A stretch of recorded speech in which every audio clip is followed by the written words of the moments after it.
Okay right.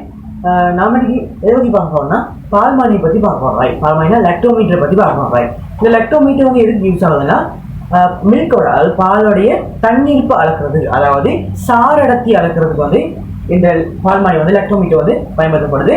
இது நாம பாலுடைய தண்ணீர்ப்பு அளக்கிறதுக்கு முன்னாடி நாம லெக்டோமீட்டர் பற்றி நாம கட்டாயம் தெரிஞ்சுக்கணும். ஓகே, கட்டாயமா அது பேசிக்கான விஷயங்கள் நமக்கு தெரிஞ்சுக்கணும். இதில் பார்த்தீங்கன்னா பால்மானியை பார்த்தீங்கன்னா பொதுவாக ரெண்டு பகுதி தான் காணப்படும். ஒன்று அளவுடைய பகுதி, இன்னொன்று மேல்விப்பை ஏற்படுத்தக்கூடிய பகுதி. பார்த்தீங்கன்னா அளவுடைய பகுதி, ஓகே, அளவுடைய பகுதி ஒன்று காணப்படும். அது கீழே பார்த்தீங்கன்னா மேல்விப்பை அதிகரிக்கிறதுக்காக ஒரு பகுதியும், கீழே வந்து ஈய சின்னங்களும் காணப்படும். ஓகே, ஈய சின்னங்களும் ஈய சின்னங்கள் காணப்படும் போது இது சொல்லுவோம் அளவடை பகுதின்னு சொல்லுவோம். அளவடை பகுதி இது சொல்லுவோம் மேல்விப்பை ஏற்படுத்தக்கூடிய பகுதி. இதுதான்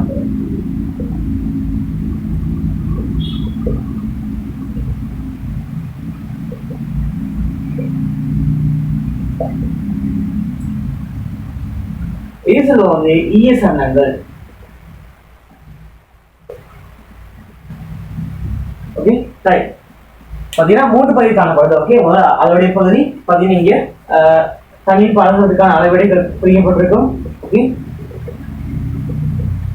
ரைட், இது வந்து மேல்விப்பை ஏற்படுத்தக்கூடிய ஒரு பகுதி, கீழே வந்து ஈய சின்னங்கள் காணப்படும். சின்னங்கள் காணப்படும். ரைட், இதில் பார்த்தீங்கன்னா ஓகே இதுதான் லெக்டோமீட்டர் சொல்லுவோம். இதில் பார்த்தீங்கன்னா மேலே காட்டப்பட்டிருக்கு வந்து அளவடை பகுதி காட்டப்பட்டிருக்குது. ஓகே, இந்த இடத்துல அளவடைகள் இருக்கும். நம்ம அப்போ இதாக மில்க் சாம்பிளோடைய போட்டு தேவையான ரீடிங்காக எடுப்போம். இது பார்த்தீங்கன்னா கீழே அந்த உருளை பகுதி காணப்படுது. இது வந்து மேல்விப்பை ஏற்படுத்தக்கூடிய பகுதி. பார்த்தீங்கன்னா கருப்பாக இருக்கிறது வந்து ஈய சன்னங்கள்னு சொல்லுவோம். ஓகே, ஈய சன்னங்கள்னு சொல்லுவோம். ரைட், இதில் பார்த்தீங்கன்னா இந்த லெக்டோமீட்டர்ல ஏன் ஈய சன்னங்கள் கொடுக்கப்பட்டிருக்கலாம், ஈய சன்னங்கள் ஏன் கொடுக்கப்பட்டிருக்குன்னா, அதாவது ஒரு பொருள் வந்து ஒரு திரவத்தில், ஓகே, ஒரு பொருள் வந்து ஒரு திரவத்துல வந்து மிதக்குதுன்னா, ஓகே, ஒரு பொருள் வந்து திரவத்துல வந்து மிதக்குதுன்னா, ஓகே, இதுல ஒரு பொருள் வந்து திரவத்துல இப்படி கிடையா மிதக்குது. ஓகே, ஒரு பொருள் வந்து கிடையா மிதக்குதுன்னா இதோடைய மத்திய பகுதியில் என்ன காணப்படுது, அதோடைய புவியீர்ப்பு மையம், அதாவது புவியீர்ப்பு மையம் ஜீன்னு சொல்லுவோம். ஓகே, புவியீர்ப்பு மையமும் மீண்டல் மையமும் காணப்படும். இங்கே தானது மீண்டல் மையமும் காணப்படும்.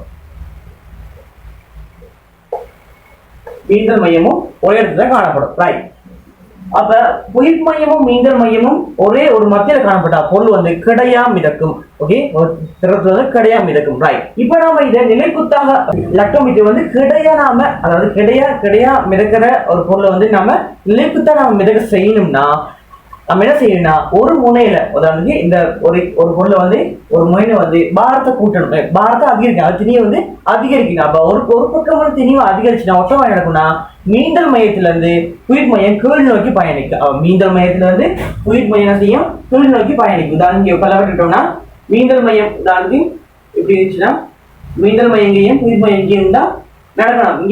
இங்கேதான் அது எம்ஜிஎம் காணப்படும், மீண்டல் மையம் காணப்படும். அவை நாம திணிவை அதிகரிக்க நடக்கும்னா இங்க அப்படியே கீழ் நோக்கி பயணிக்கும். என்ன நடக்குன்னா புவியீர்ப்பு மையம் வந்து கீழ் நோக்கி பயணிக்கும். அப்ப கீழ் நோக்கி பயணிக்கொள்ள இப்படி கிடையா இருக்கிற பொருள் வந்து இப்படி நிலைக்குத்தாக மேல இப்படி வரும். ஓகே, கிடையா இருக்க மிதக்கிறது வந்து திரவத்துல வந்து இப்படி நிலைக்குத்தாக மிதக்கும். அதுக்காக தான் இதுல வந்து பால்மாயில வந்து கீழே வந்து ஈய சின்னங்களை விட்டுருக்காங்க. ரைட், அடுத்து பாத்தீங்கன்னா இந்த தடிப்பான பகுதி, ஓகே, இந்த தடிப்பான பகுதியை என்ன செய்யுது லெக்டோமீட்டர்ல இந்த தடிப்பான பகுதி எதுக்கு யூஸ் ஆகுதுன்னா பால்ல வந்து மேற்குல வந்து மேல்விப்பை அதிகரிச்சு கூட்டி கொடுக்கறதுக்காக தான் இந்த கீழே வந்து கீழ்ப்பகுதி வந்து தடிப்பமா இருக்கு. ஓகே, தடிப்பான பகுதியா அமைக்கப்பட்டிருக்குது.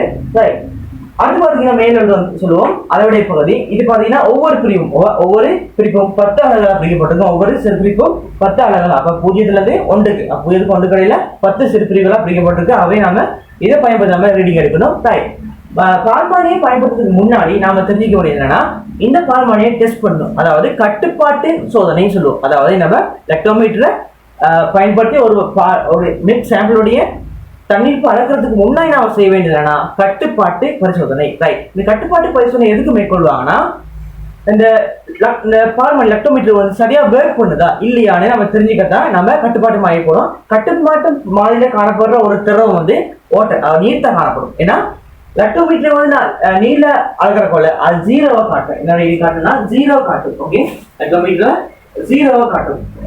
சரியா இந்த ரீடிங்ல வந்து 0 நிற்கும். ஓகே, அப்படி 0 இருந்தா மட்டும்தான் இது சரியா பதிவிறக்க செய்யப்பட்ட ஒரு லெக்டோமீட்டரா காணப்படுது. அப்ப அதுக்கப்புறம் அப்ப ஒருவேளை 0 கூடிய இல்லாட்டி குறைவோ காட்டுச்சுன்னா குறைவோ காட்டுச்சுன்னா நம்ம சொல்லுவோம் இந்த லெக்டோமீட்டர்ல ஏதோ ஒரு பலு இருக்குன்னு அர்த்தம். அப்ப நம்ம கட்டுப்பாட்டு மாதிரி நம்ம இட்டு அவதானிக்கிறோம்ல இதோடைய ரீடிங் வந்து 0 நிக்கணும். அதுக்கப்புறம் தான் என்னது அது நின்னா மட்டும்தான் இது சரியா வெயிட் பண்ணக்கூடிய ஒரு லெக்டோமீட்டர். இதை நாம பாலுடைய தண்ணீர் பாதுகாப்பு யூஸ் பண்ணலாங்கிறத முடிவுக்கு நம்ம வர முடியும். அதுக்கப்புறம் இந்த இன்னொரு விஷயம், இந்த லெக்டோமீட்டர் வந்து இதுல சரியான ரீடிங் காட்டும் எந்த டெம்பரேச்சர்ல எந்த ரூம் டெம்பரேச்சர்ல வந்து சரியான ரீடிங் காட்டும்னா 20 பாகசி. ஓகே 20 பாகசி. அது 20 பாகசியில மட்டும்தான் இந்த லெக்டோமீட்டர் வந்து சரியான அக்யூரேட்டான ரீடிங்கை காட்டும். அதை விட ரூம் கொஞ்சம் கூடியோ குறைவோ இருந்துச்சுன்னா இந்த பால்மானியை நம்ம பயன்படுத்தி ரீடிங் எடுக்கிற போல நாம இறுதியா ஆன்சருக்கு வர்ற போல நாம அதை திருத்தம் செய்யணும். அப்ப நம்ம டெம்பரேச்சரை கவனிக்காம பால்மானியை பயன்படுத்தி நம்ம பாலுடைய தண்ணீர் அளக்கிற போல நம்ம டெம்பரேச்சரை கவனிக்காம பால்மானியை அளந்தோம்னா என்ன நடக்கும்னா சில பிழைகள் வரும். ஏன்னா வழுக்கல் வரும். காரணம் இந்த லெக்டோமீட்டர் வந்து 20 பாகசியில் தான் சரியான ரீடிங்கை காட்டும். அவை 20 கூடுனா குறைஞ்சாலும் நம்ம இந்த வரக்கூடிய வாசிப்பு நம்ம அப்படியே ஆன்சர் வந்து திருத்தம் செய்யணும். இருக்கிறாம திருத்த காரணியை பயன்படுத்துவோம். ஒவ்வொரு டெம்பரேச்சருக்கும் அவை நம்ம லெக்டோமீட்டர் பயன்படுத்தி நம்ம பாலுடைய தண்ணீர் அளக்கிறக்குள்ள ஒவ்வொரு டெம்பரேச்சருக்கும் ஒவ்வொரு ரூம் மில்க் டெம்பரேச்சருக்கும் ஒவ்வொரு மில்க் டெம்பரேச்சருக்கும் ஒவ்வொரு தண்ணி கொடுத்துருக்காங்க. நீங்க ஒருவேளை நாம பயன்படுத்த பாலுடைய டெம்பரேச்சர் வந்து 20 ஆகும், ரூம் டெம்பரேச்சர் 20 இருந்துச்சுன்னா எந்த விதமான திட்ட காரணம் இல்லை. இங்க பாத்தீங்கன்னா திட்ட காரணி டெம்பரேச்சர் வந்து 20 பாகசியா இருக்கிற போல எந்த விதமான திட்ட காரணம் இல்லை, 0 காணப்படுது. ஓகே அதை விட கூடுனா மைனஸ்ல திட்ட காரணி போகும். ஓகே அதை விட குறைஞ்சா மைனஸ்லயும் அதை 20 கூடுனா பிளஸ்லயும். அவே திட்ட காரணம் எப்படின்னா 20 விட டெம்பரேச்சர் அதிகரிச்சுன்னா எந்த அளவுக்கு எவ்வளவு பாகசிக்கு அதிகரிக்குதோ திருத்த காரணி வந்து கூட்டு போடும். ஓகே திருத்த காரணி வந்து கூட்டு போடும். அதே மாதிரி 20 விட எவ்வளவு டெம்பரேச்சர் வெப்பநிலை குறையுதோ அதே மாதிரி திருத்த காரணி கழிப்படும். அந்த அளவுக்கு திருத்த காரணி வந்து கழிப்படும். அப்ப 20 விட கூடிய வந்துச்சுன்னா திருத்த காரணியை கூட்டணும். டெம்பரேச்சர் வந்து 20 விட குறைய வந்துச்சுன்னா பாத்தீங்கன்னா இதான் பேசிக்கான விஷயங்களா காணப்படுது. நாம முக்கியமா கவனிக்க வேண்டியது டெம்பரேச்சர், அதுக்கப்புறம் திருத்த காரணி. ஒவ்வொரு டெம்பரேச்சருக்கு என்னென்ன திருத்த காரணி இருக்கு நாம அந்த பிறகு தான் நாம சமன்பாட்டு மூலம் நம்ம விடையை காணணும். ஓகே பாத்தீங்கன்னா ஓகே இதுதான் அந்த பகுதிகள். முக்கியமா இந்த தெரிஞ்சுக்க வேண்டியது லெக்டோமீட்டருடைய பகுதிகள். அதுக்கப்புறம் கட்டுப்பாட்டு பரிசோதனை. கட்டுப்பாட்டு பரிசோதனை பயன்படுத்துறது வந்து நீர் வாட்டர் தான். வாட்டர்ல நம்ம ரீடிங் எவ்வளவு தான் 0 இருக்கணும். ஓகே அடுத்து இது ஓகே நாம இப்ப பாத்தீங்கன்னா நம்ம கட்டுப்பாட்டு மாதிரி செஞ்சாச்சு. அதுக்கப்புறம் அது சரியா வெயிட் பண்ணுது நம்ம உறுதிப்படுத்தியாச்சு. அதுக்கப்புறம் என்ன செய்யணும், கட்டுப்பாட்டு மாதிரில இருந்து எடுக்கிறோம்.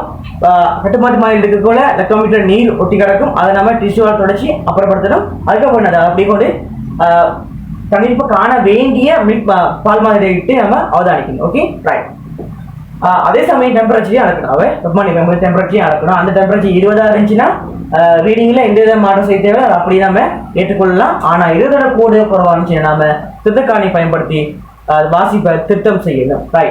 பாத்தீங்க எப்படி நம்ம பால்மானை பயன்படுத்தி ஓகே நம்ம ரீடிங் எடுத்தாச்சு, பால்மானை ரீடிங் வந்துருச்சு. இப்ப நம்ம எப்படி நம்ம தண்ணீர் காடுறது பார்ப்போம். பாத்தீங்கன்னா அதுக்கான சமன்பாடு இருக்கு. ஓகே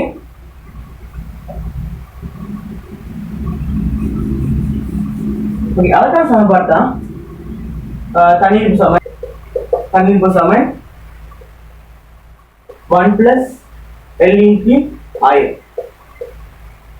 1 + L/1000 சொல்லுவோம். இந்த என்னன்னா திருத்தப்பட்ட பால்மானி வாசிப்பு. சொல்லுவோம் திருத்தப்பட்ட பால்மானி வாசிப்பு சொல்லுவோம். திருத்தப்பட்ட பால்மானி வாசிப்பு ஏன்னா பால்மானி வாசிப்பு அதாவது டெம்பரேச்சர் வந்து கூடிய குறைவா இருந்துச்சு. நம்ம திருத்தக்கு முன்னாடி நம்ம எடுக்கிற முதல்ல இருக்கிற வாசிப்பு வந்து ஏன்னு சொல்லுவோம் பால்மானி வாசிப்பு. இந்த எல்லாம் எப்படி காணுதுன்னா பால்மானி வாசிப்போட திருத்தக்காணியை கூட்டியோ கழிச்சோ வார ஆன்சரை சொல்லுவோம். இந்த எல்னு சொல்லுவோம் திருத்திய பால்மானி வாசிப்பு. அப்ப திருத்திய பால்மானி வாசிப்பு நம்ம எல்னு சொல்லுவோம். அப்ப என்னன்னா பால்மானி வாசிப்பு அதாவது பால்மானி வாசிப்போட திருத்தக்காரணியை கூட்டியோ அல்லது கழிச்சோ வார விடத்தான் சொல்லுவோம் எல்னு சொல்லுவோம். ஓகே அடுத்து இது தண்ணீர் போந்த பாலுடைய தண்ணீர் போந்து எதன் அடிப்படையாக கொண்டு அளக்கப்படுதுன்னா நீரினுடைய அடர்த்திக்கு சார்பாகத்தான். அதாவது பாலுடைய தண்ணீர் போந்து எதை அடிப்படையாக கொண்டு அளக்கப்படுதுன்னா நீரினுடைய அடர்த்தியை அடிப்படையாக கொடுத்தா அதாவது நீருடைய அடர்த்திக்கு சார்பாக தான் அளக்கப்படுது. ஆகவே இந்த தண்ணீருக்கு இன்னொரு பேர் சொல்லலாம் சார் அடர்த்தின்னு சொல்லலாம். தண்ணீருக்கு இன்னொரு அடர்த்தி சொல்லலாம் சார் அடர்த்தி. நம்ம லெக்டோமீட்டர் பயன்படுத்தி என்ன அளக்கிறோம்னா சார் அடர்த்தி தான் அளக்கிறோம். ஏன் சார் அடர்த்தி அளக்கிறோம்னா நாம நீருடைய அடர்த்தி 1000க்கு சார்பாகத்தான் பாலுடைய அடர்த்தி அளக்கிறோம், தண்ணீருக்கு அளக்கிறோம். அவை நீருடைய அடர்த்திக்கு சார்பா அளக்கிறதுனால நம்ம தண்ணீருக்கு இன்னும் பேர் சொல்லலாம் சார் அடர்த்தின்னு சொல்லலாம். Okay right. இந்த 1000 வந்து நீருடைய அடர்த்தி. Okay right. பாப்போம் அது தண்ணீர். ஓகே 1 பிளஸ் எல்லாம் திருப்திய பால்மானி வாசிப்பு பால்மானி வாசிப்பு ஏயோட திட்டக்காரணியை கூட்டியோ கழிச்சோ வர ஆன்சர் தான் எல்னு சொல்லுவோம். ரைட்டா? உதாரணம் நம்ம சொல்லுவோம் நான் பால்மானி வாசிப்பு நான் இங்கே போறோம். பால்மானி வாசிப்பு வந்து எப்படி இருக்கலாம்? பால்மானி வாசிப்பு உதாரணத்துக்கு ஓகே எப்படி ஒரு 15 நோக்குமே 15 சுத்தக்காணி டெம்பரேச்சர் நம்ம அளக்கிறக்கோ டெம்பரேச்சர் அந்த டெம்பரேச்சர் வந்து உதாரணம் சொல்றேன் ஒரு 19 நோக்கு. ஓகே 19 டெம்பரேச்சர் இருக்குது ரூம் டெம்பரேச்சர். அப்ப 19 சுத்தக்காணி பாத்தீங்கன்னா மைனஸ்ல இருக்காவே -0.003 இருக்குது. ரைட்டா? இப்ப நம்ம எல்லாம் கண்டுபிடிச்சோம்னா எப்படி 15 0.03 கழிச்சோம்னா ஓகே கழிச்சு பார்த்தோம்னா இதுக்கு ஆன்சர் கிடைக்கும். ஓகே நான் ஆன்சர் பார்ப்போம். அவை எல்லாம் கண்டுபிடிக்கணும். 15 0.003 கழிக்கிறோம். ஓகே 15 கழிக்க போறேன் 0.003 கழிச்சோம். நமக்கு வர ஆன்சர் 14. ஓகே கழிச்சோம் நமக்கு வர ஆன்சர் 14.997 இருக்கா? 14.97 இருக்கு. இதை நம்ம என்ன செய்யணும்? இந்த சமன்பாடுல பதியிட்டோம். திருத்தப்பட்ட பால்மானி வாசிப்பு இதுதான் 14.997. இப்ப நம்ம எல்லுக்கு போயிலாம் 14.997 பதிட்டோம்னா கீழே 1000 ஆவே குட் மார்க்ஸ் முறை போய் நம்ம சமன்பாடு தீர்க்கணும். இல்லாட்டி பேர வந்துடும். ஓகே இப்ப நம்ம பார்த்தோம்னா 3 தானே முன்னுக்கு வரப்போகுது. ரைட் இப்படி வரப்போகுது 14.997 இருக்குது. 3 தானே வந்துச்சுன்னா 1 2 3 அவை 0.01497 வரும். Okay right. நாம 15.997 நம்ம 1000 பிரிச்சோம்னா நம்முடைய ஆன்சர் 0.01497 இருக்குது. அதை நம்ம 1 கூட்டணும். ஓகே 1 கூட்டோம்னா ஆன்சர் நம்முடைய ஆன்சர் ஃபைனல் ஆன்சர் வந்து பாத்தீங்கன்னா ஓகே 1.01497 இருக்க போகுது. ஓகே 1.01497 வரப்போகுது. அப்ப நம்ம அளந்த பாலுடைய தனிப்பு வந்து 1.01497 இருக்க போகுது. Okay okay